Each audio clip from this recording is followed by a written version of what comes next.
Not 1, not 2, not 3, not 4, not 5 either. Definitely not 6, not 7, but for the 8th time, Arsenal have played Manchester City.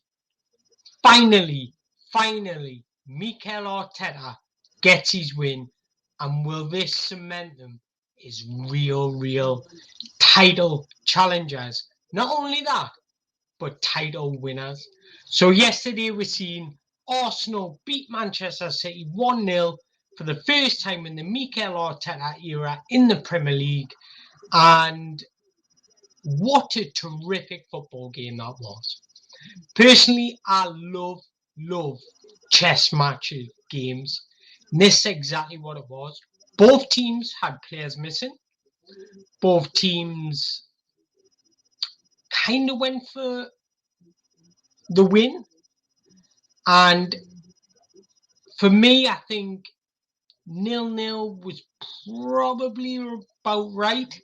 But look, Arsenal earned their luck because they worked hard, and that's what they get. They get the 3 points. They get a crucial psychological win. And where does Pep go from here? So let's break down exactly what and how Arsenal got their win. So as you can see, both teams lined up in a 4-3-3 formation. What's key about these lineups? No Rodri, no Saka, no Thomas Partey. Rodri injured, Saka injured, Thomas Partey only fit enough to make the bench. Now, if we have a look at the player statistics, I think Gabriel Jesus doesn't get the credit he deserved for what performance he put out yesterday.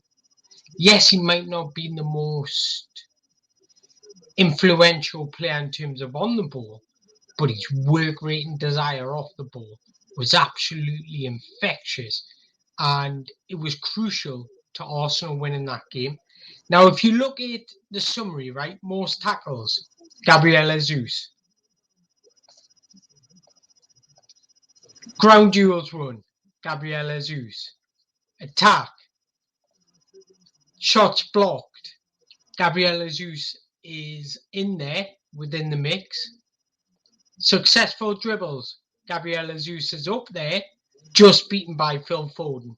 So it just goes to show what his work rate on and off the ball, and I thought he was key to everything Arsenal. Now, I'm not saying Arsenal wouldn't have been better without Bukayo Saka. I'm just saying having Gabriel Jesus as that replacement was vital, because if he had still been injured, I don't think Arsenal win that game. Now, I know Martinelli got the winner, a deflected goal, but I just think the presence of Gabriel Jesus throughout the 90 minutes worried City. Now, what I wanted to touch upon is how this game was won and lost and where it was won and lost. And I think it's the absence of Rodri. And I really mean that, because we've seen from City at these fine moments that City is, in these past few games, that City is vitally missing Rodri. And he's crucial to everything they do, not only defensively, but offensively as well. Now, if you look at the average positioning, this is where I think the game was won and lost. So if you look at the lineups here, right? Now, look at the average position of each team. Arsenal, it's not as compact as you would expect in previous games. Previous games against Manchester City, Arsenal would be very compact in the middle.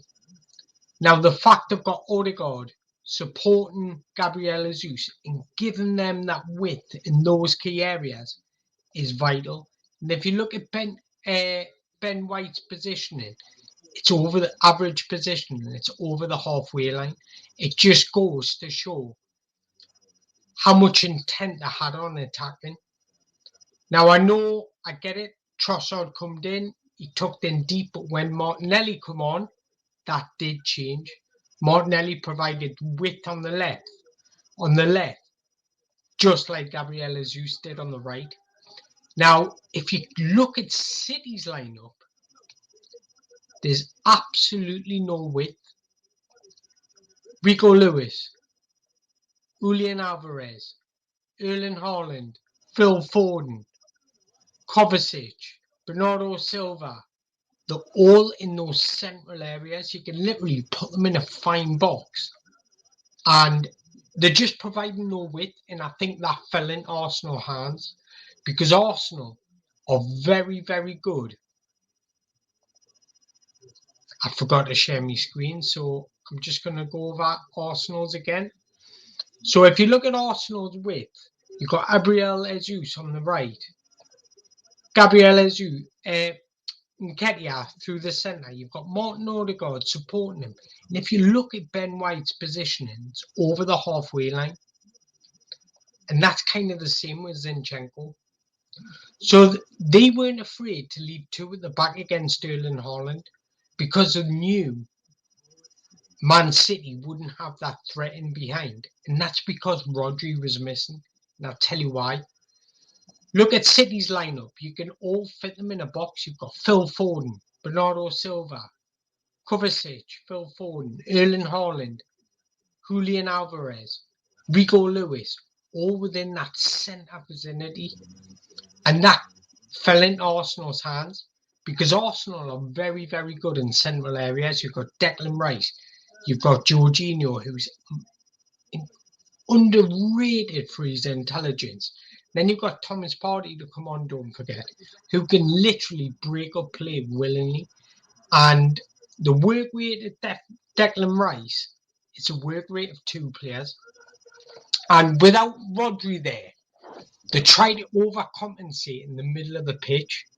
And I think that they did that by shoving loads of bodies in there instead of just having Rodri's presence with maybe one or two others and allowing other players like Julian Alvarez, like Phil Foden to break through the lines off the ball.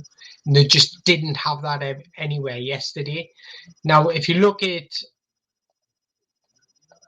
City here, this area here is where you want Julian Alvarez and Phil Foden, is average positioning, because it allows them to break through the lines.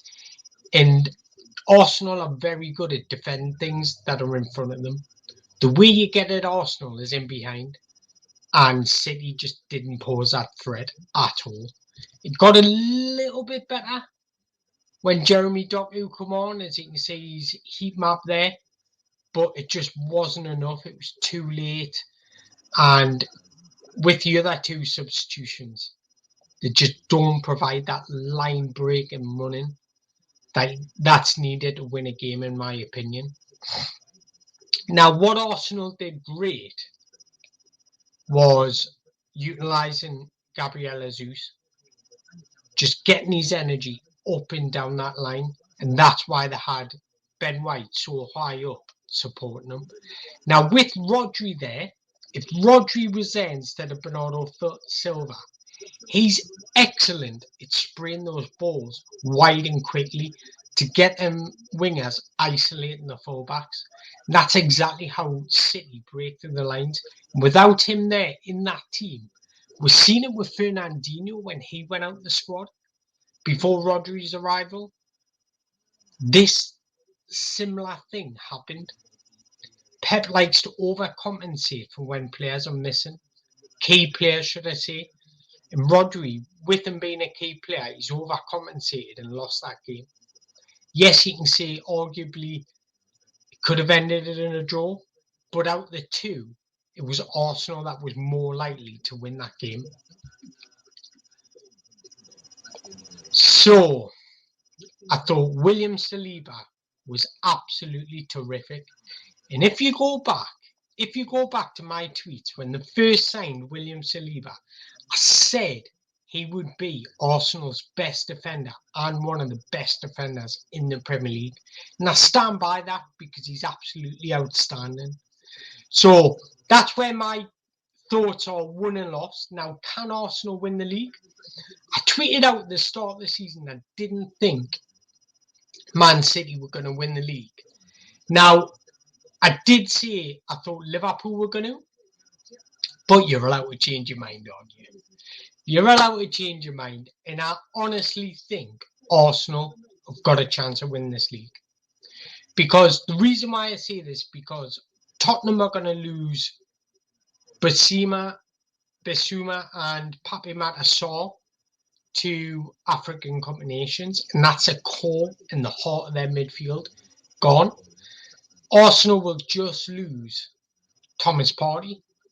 Now, I just think with Man City, the reason why I don't think they'll win the league is because of the psychological effect of being on such highs of their treble winning season and coming back down to earth and trying to do it again. And I think that's why they won't win the league. And I think it's going to be between Liverpool and Arsenal, if I'm honest. I think City will be there and thereabouts, but will drop off and they won't win it. I know it sounds crazy, but that's just my opinion. And one thing I forgot to mention about the game yesterday, I thought Jack Grealish would have been ideal for that game. Somebody that can just grab the game by the scruff of the neck, keep the ball for long periods of time and just earn them free kicks in their final third. And I think City are missing that. They really are. And I think the sooner him and Rodri come back, the better. So that's my opinion. What do you make of this video? I'm still learning. It's my first video this season. So drop us a comment on, I like constructive criticism. So drop us a comment in the below what you would change about this video and what you made of yesterday's games. What was your opinion? Thank you for watching. Don't forget, hit the subscribe button, hit the like button. Take care. Love you all.